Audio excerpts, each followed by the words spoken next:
El pasado lunes el corazón de Manhattan se tiñó de rojo.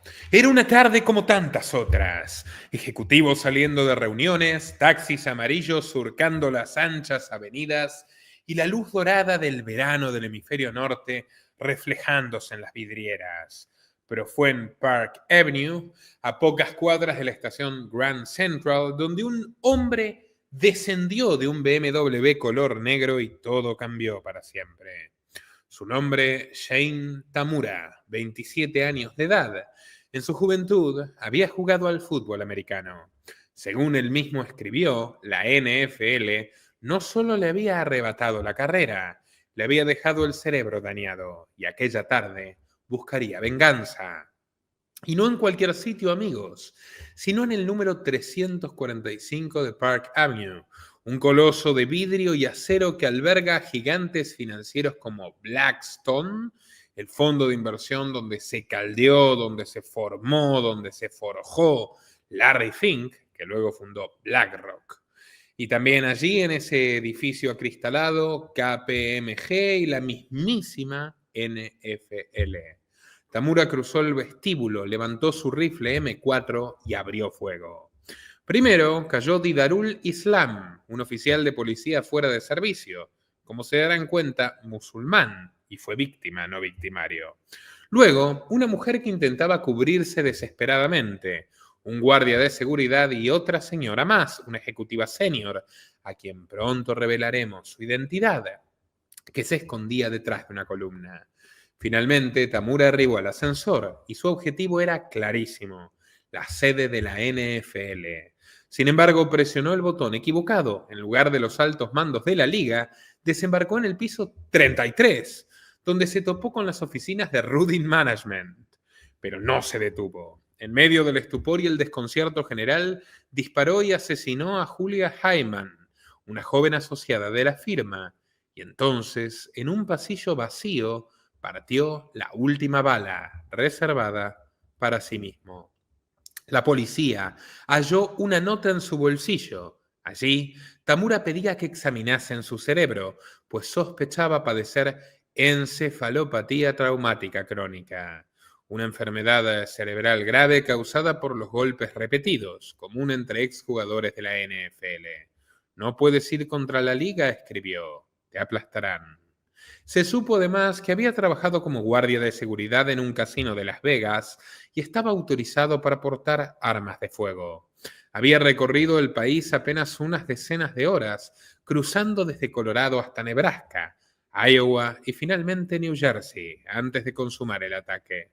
Mientras el alcalde Eric Adams, ex demócrata y quien corre en las elecciones como independiente, condenaba el ataque y homenajeaba al oficial Islam, Donald Trump calificaba al tirador de lunático de izquierda radical y prometía que las fuerzas del orden lleguen a fondo del asunto.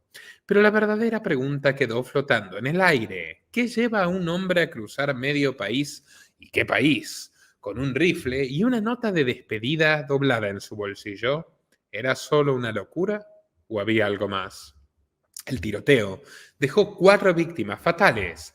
Además del agente Islam y de Julia Hyman, una de las víctimas fatales fue Wesley Lee Partner, ejecutiva senior de Blackstone, madre de 2 hijos y referente absoluta del real estate americano.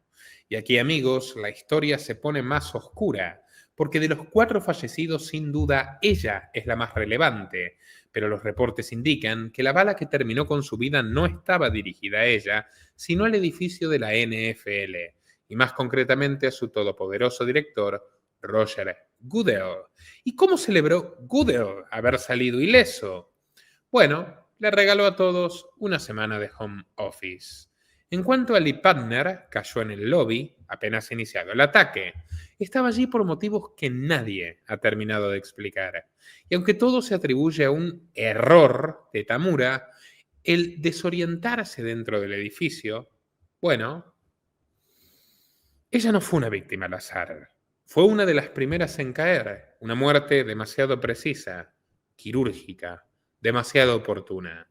Porque como les voy a demostrar a continuación, motivos para eliminar a Wesley Lee Partner no faltaban.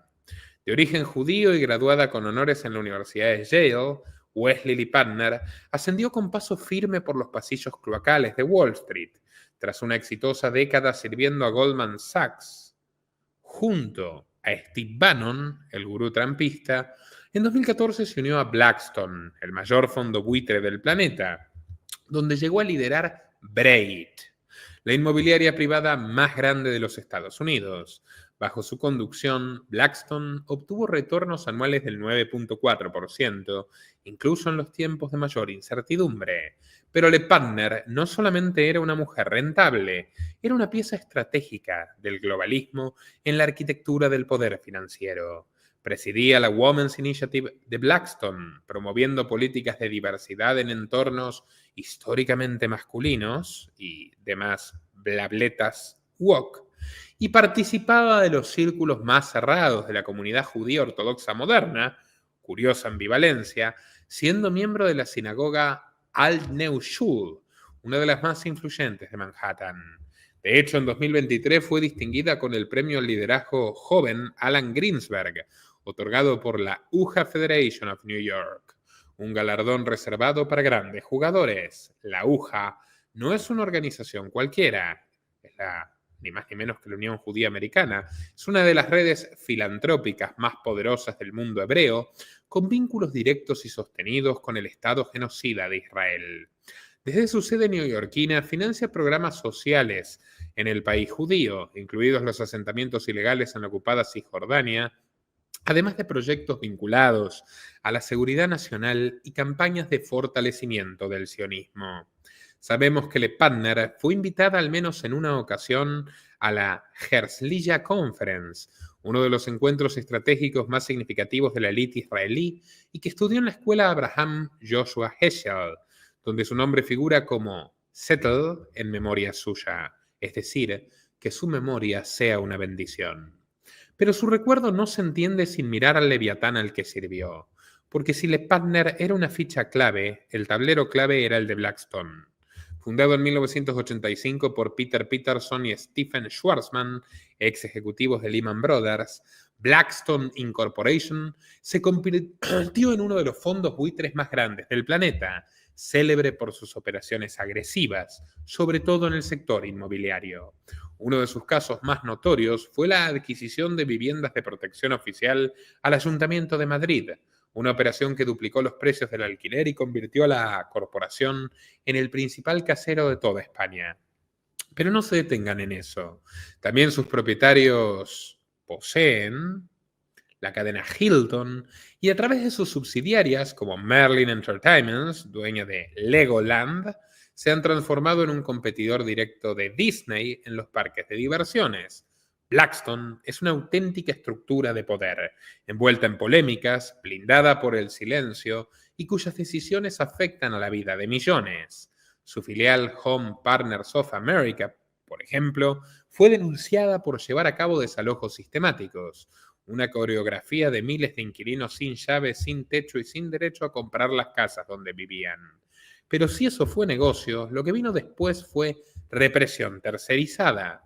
En otra operación pagaron más de $19 millones para evitar ir a juicio por haber entregado sin orden judicial las listas de huéspedes del Motel 6 a ICE, la agencia migratoria de Estados Unidos. Cada check-in era una delación sin orden judicial.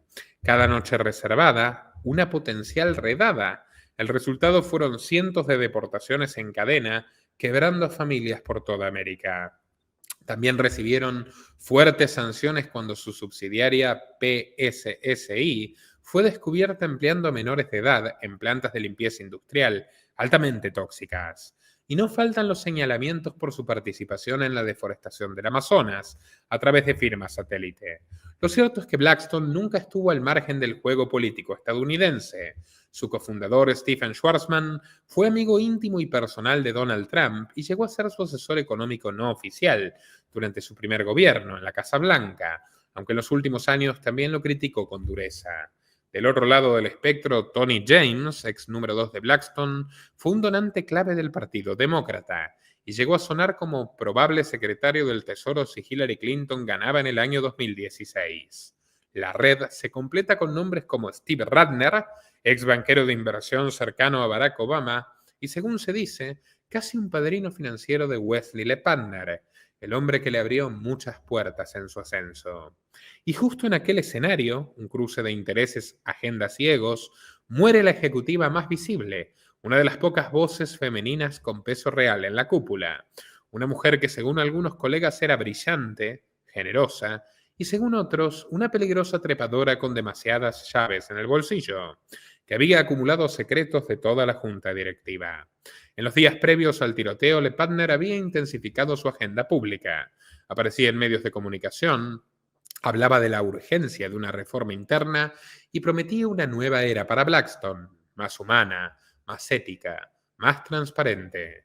Y puede que algunas de estas palabras no le hayan gustado a los de arriba, porque Wesley conocía todas las operaciones, desde los desalojos en el sur de Estados Unidos hasta las compras encubiertas en Cisjordania. Dicen que se había alejado de la fe judía. En el entorno de Schwarzman, a su vez, murmuran en voz baja que Wesley empezaba a ser impredecible. Entonces ocurrió lo impensado. Shane Tamura entró armado al edificio, apuntaba a la NFL, a Roger Goodell, pero en un pasillo que jamás debió cruzar, Lepantner recibió un disparo certero. ¿Casualidad? ¿Desvío trágico? ¿O el crimen perfecto? El árbol que se esconde en el bosque.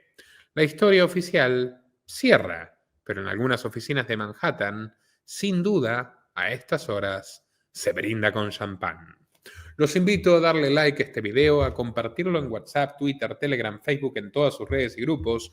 Y si valoran nuestro esfuerzo periodístico, que es mucho, apoyarnos en patreon.com/Nicolás Moraz desde tan solo $3 mensuales. Hasta la próxima. Nuestro trabajo depende de tu apoyo. Para que siga siendo posible, realiza tu aporte desde tan solo $3 por mes a través de Patreon, en los enlaces que figuran en la descripción o en el comentario fijado. También podés hacerlo vía Bitcoin o desde la opción Unirse de YouTube. Y si estás en Argentina, elegí el medio de pago de tu preferencia a través de Mercado Pago. Quienes nos apoyen en Patreon desde $5 mensuales tendrán acceso a análisis, entrevistas, conferencias y documentales exclusivos. También tenemos opciones para sponsors, así que publicita con nosotros a través de patreon.com/Nicolás Moraz.